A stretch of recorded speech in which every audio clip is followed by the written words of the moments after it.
So, Ukraine may well have gotten one of its biggest boosts, with Trump making one of his boldest moves against Putin's war. For the first time, Washington will provide Kyiv with direct intelligence for missile strikes deep inside Russia, coinciding with, well, the provision, potentially, of Tomahawk cruise missiles. So this isn't just another weapons transfer. It marks a significant shift from defense to offense in the Trump administration, a signal that Ukraine is being empowered even more to take the fight across into Russia.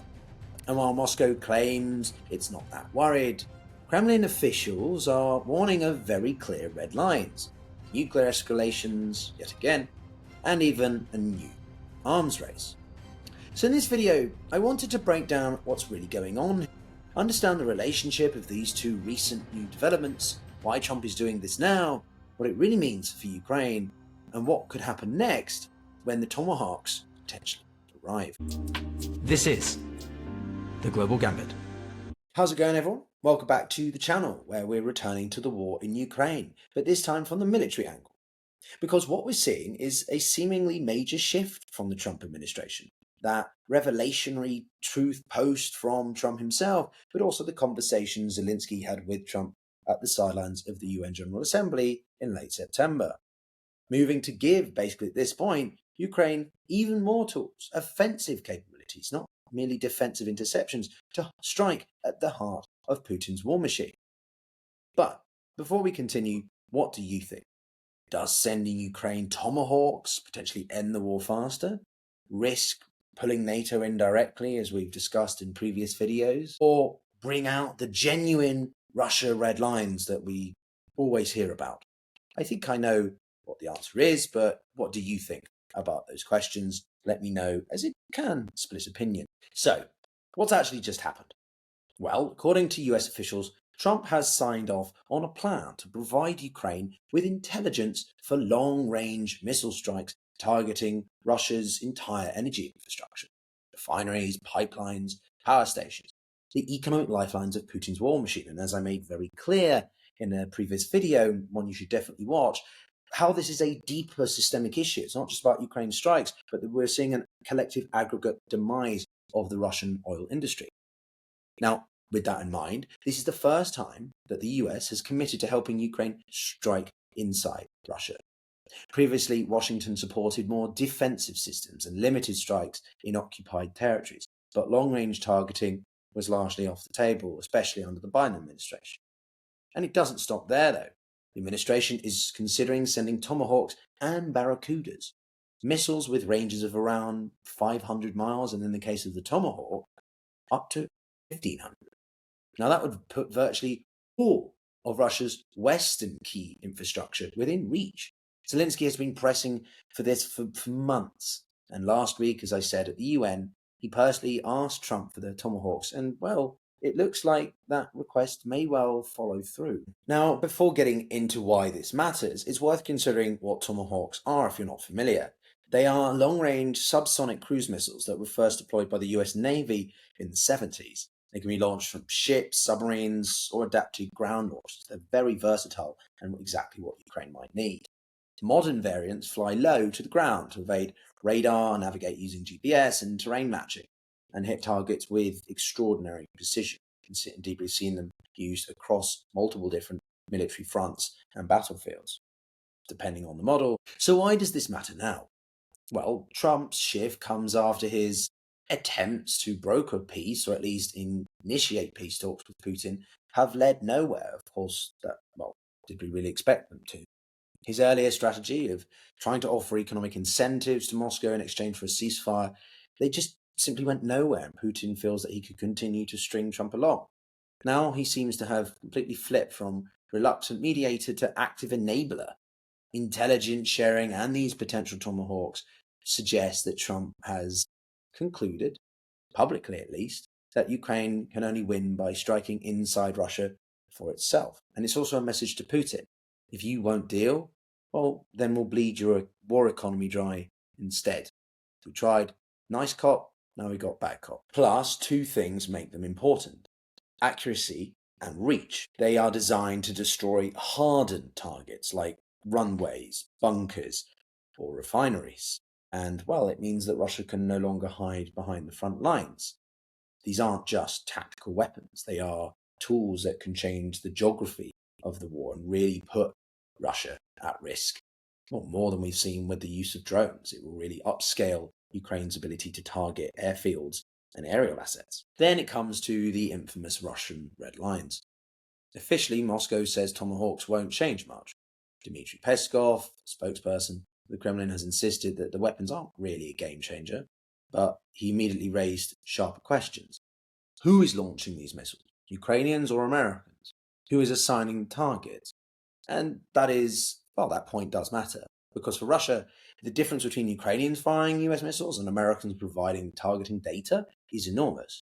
So that looks like a direct entry of the US into the war. Everyone's favorite former drunk president Dmitry Medvedev went even further, warning that such interference could spiral into a conflict involving weapons of mass destruction. Indeed, the Kremlin has hinted at reviving intermediate-range nuclear weapon deployments if these red lines are crossed, a clear echo of the Cold War missile standoffs. But one of the biggest problems with global news is that it's not just about what happened, it's about how it's framed, the narrative.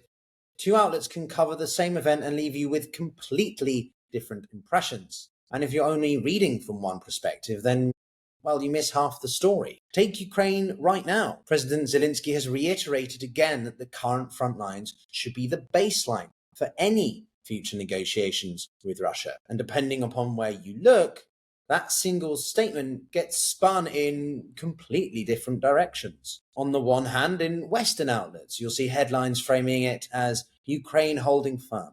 However, on the other hand, from Russian state media, it's cast as a desperate concession. And even some European coverage presents it as a pragmatic step to keep talks alive. Same words, three very different realities. Now, that's exactly the kind of bias and framing you miss if you only stick to one news bubble. So that's why I use today's sponsor, Ground News. It pulls in thousands of outlets into one place, lets you compare headlines side by side, track political bias, and even my favourite feature, the blind spot, covering stories that the left, right, or international press aren't covering at all. It's a game changer if you want to cut through the spin and see the bigger picture, which, if you're a regular here, will know mirrors my own mission on this channel, to engage with perspectives across the spectrum, rather than being trapped in a single unidimensional narrative. You can check it out at ground.news/Pyotr, and with my link, you'll get 40% off unlimited access. I'll leave the link in the description and pinned comment, so you can really check it out for yourself. The Russians are trying to find as many ways that they can incrementally amend things without necessarily telegraphing or signaling that this is a genuine shift towards more proactive potential use or threatening of nukes. It's a delicate balance again the Kremlin is trying to make, in that it wants to be seen to genuinely be standing up, that these are red lines that they do enforce, but equally not actually that it then triggers a reaction from the White House. Now, keeping all Russia's supposed red lines in mind, there is also a particular real multiplier effect here: intelligence. A Tomahawk without good targeting is a blunt tool, but a Tomahawk with this extended US intelligence, it becomes surgical. How? Because, for example, satellites and sensors can identify moving convoys, fuel depots, and repair facilities. Signals intelligence, as it's called, exposes communications and timing, telling attackers when a target is vulnerable. Real-time targeting feeds cut the time between detection and strike. Integration with Ukrainians' existing systems also means drones, artillery, and Western data now all plug into the same targeting network, streamlining the process further. So it all begins to compound, and so mission planning reduces the risk of civilian casualties, but maximizing damage to strategic sites, nodes, and so on. All in all, the effect being that strikes are faster, more accurate, and far more costly for Putin to defend against. And then, of course, with all this going on, it's worth considering what Europe is saying quickly. Now, officially, most leaders are actually staying quite silent. Of course, the mood is tense, but perhaps quietly, tacitly supporting this because of what has happened against Poland with the Russian drones violating their airspace, Russian jets entering with missiles into their airspace, and of course Denmark, most recently now shutting down their airspace after repeated drone sightings. Germany, in comparison, another country that has long been touted to produce or send its own long-range missiles, is still refusing to send any Taurus long-range ones, fearing the escalation. Merz admittedly sharing that Europe is not at war, but no longer at peace with Russia either. So what happens next? Well, to me, there are, in the shorter to medium term, two main possible outcomes here.